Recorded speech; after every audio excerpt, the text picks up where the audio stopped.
Oh, look, and he gets a round of applause for everyone for pulling off that amazing bluff. Oh, you crazy Scandi. Here comes Alex Stevic. Well, at least he's raising, not calling this time. But he does have another pretty junky hand, though, 7-4. But he's got all the chips, right? So yeah, not all of them, it looks like. Well, looks like he's the chip leader, so opening light. All right, I'll allow it. Well, Robak is the other big stack at the table. What a flop for Robak. All the equity under the sun. Please tell me it goes running diamonds. I mean, look, Stevic has 2 piles of chips.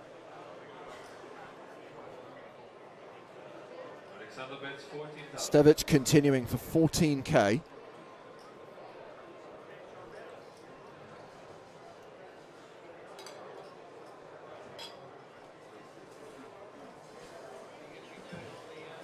So all options available to Robak. Yeah, well, raise, obviously, fine, totally fine. He has announced raise, and we see a check raise to 50,000.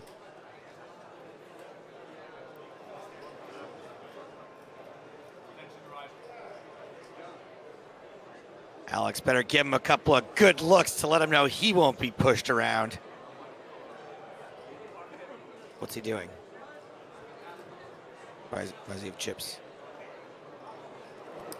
Raise. Oh my God, he's re-raising! Okay, all right. Oh, this is awesome. I mean, look, it would work sometimes. Okay, a non-zero percentage of the time, this would work. Okay, at best, this is bold. At worst, it's button clicking. Crucially, how do you respond if you're Robak? You have got a straight flush draw. Okay, so something that we're actually not thinking about that we should be is ICM considerations. I don't know how big of a deal it was then, but these are the 2 biggest stacks. Like, this is totally unnecessary.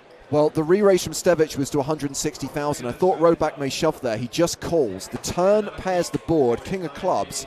We can see that Robak is still a huge favorite, a 9-1 favorite.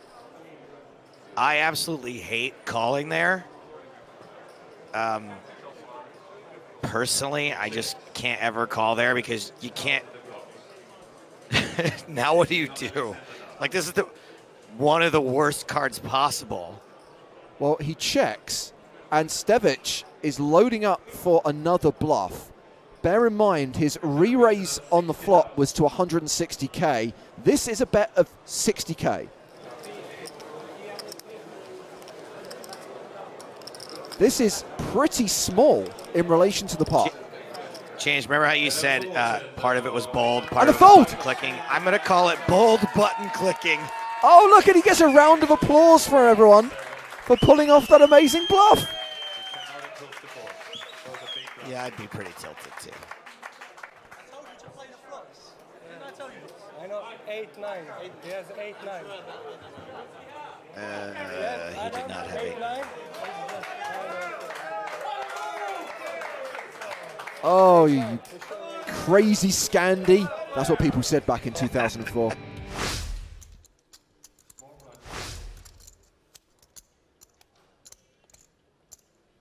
Double down. Oh. Oh. Okay, so Seeger's raise called by Ferriolo, a king, queen, 3 flop. More like Ferriolo if he's defending 9-deuce offsuit. And leads with it. 20K into the pot. If there's one thing we know about this move, it always, always works. And a raise from the queen 4. I love it. It's got to see where he's at. This is absolutely a raise to see where you're at, right? Sure. Yeah. And this is a call to lose chips. No. I don't think Ferriolo's calling. I think he's going to tell Seeger where he's at. He's going to say, I have a king. Honest. Loading up for another you can't call me bet. Yeah, look at that. Stack of blue. Stack of blue. 120,000. The Obama not bad face. Well, don't want to give too much away, but interesting. He's got to fold now after pulling that one, surely. And this is a problem, James, where you raise to see where you're at. Yeah. At the table. Rebet 9 high. Let me see one. One. Just one. Two. Deuce.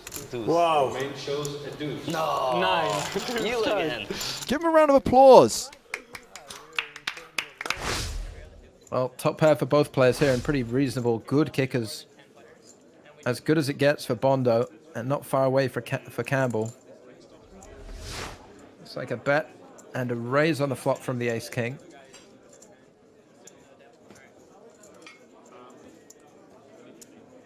Campbell not going anywhere just yet. Calls with the ace-jack. Turn is another queen, which is actually a really good card for Campbell because Bondo could certainly be raising a hand like ace-3 on the flop, and he just got there against that. He'd now play aces, queens with the jack kicker against it. So about as safe as it gets, especially considering Bondo might not ever be raising a queen on the flop. It's going to be really tough, I feel, for Campbell to get away from this one. Yeah. And we do see those flush draws play very quickly, so there are going to be a certain amount of times that Bondo just has, 2 hearts, something like 9-10 of hearts, and Campbell is moving all in.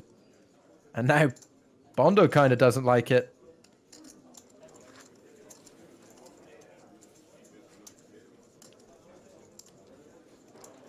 It is a situation, I guess, where Campbell is capable of having a queen. It's 2006. People see bet a lot. He might bet a queen and then be a non-believer on the flop and have improved. But Bondo's... Is he? Going with it?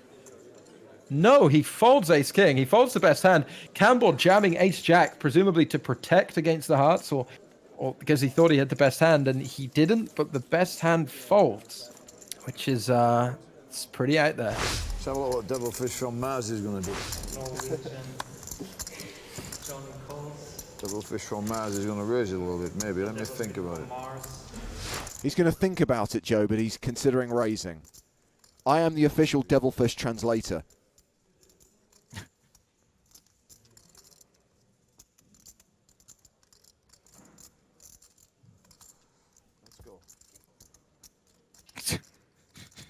Every time. Top pair for translate Devilfish. Devilfish is, let's go to, I check, dealer. If you deal the flop, please, and thank you. I elect not to put more chips in the pot and would appreciate it if the first 3 community cards could be presented to the table.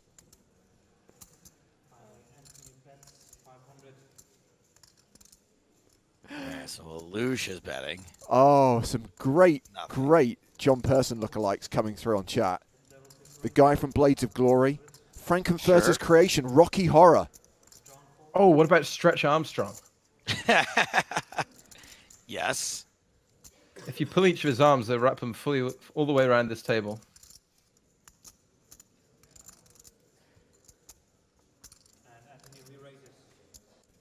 So this is a 3-bet with 9 high, trying to get Devilfish to fold top pair. Good luck. Yeah. Of all the hands to have bet this flop, given the 4 that saw it, 9-7 was the least likely candidate. And yet here it is, not only betting, but re-raising.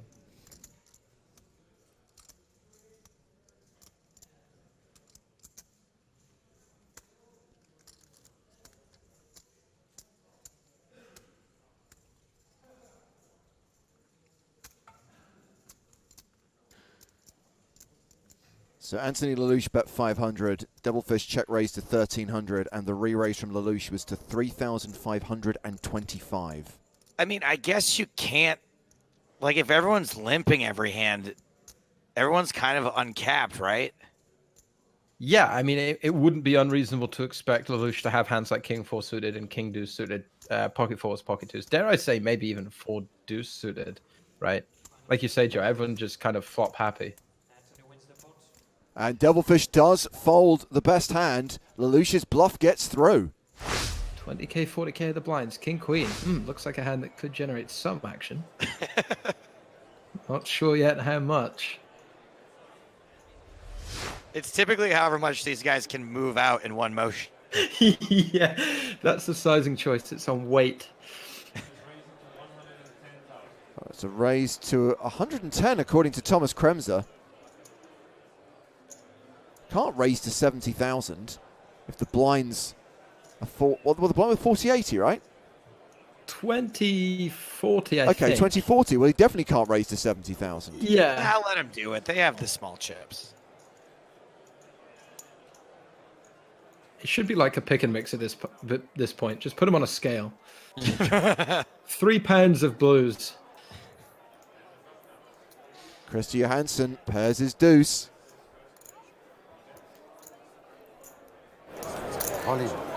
Oh boy. Wow. Excuse me. Just shoving I two. don't imagine a better hand's ever shoving here on this spot. Sorry, he just shoved 2.2 million into 200,000. Well, James, you said it yourself. Sometimes you just got to put a man to the test for all of his chips. Absolutely. Yeah, that's the right look right there. I'll just like this, guys.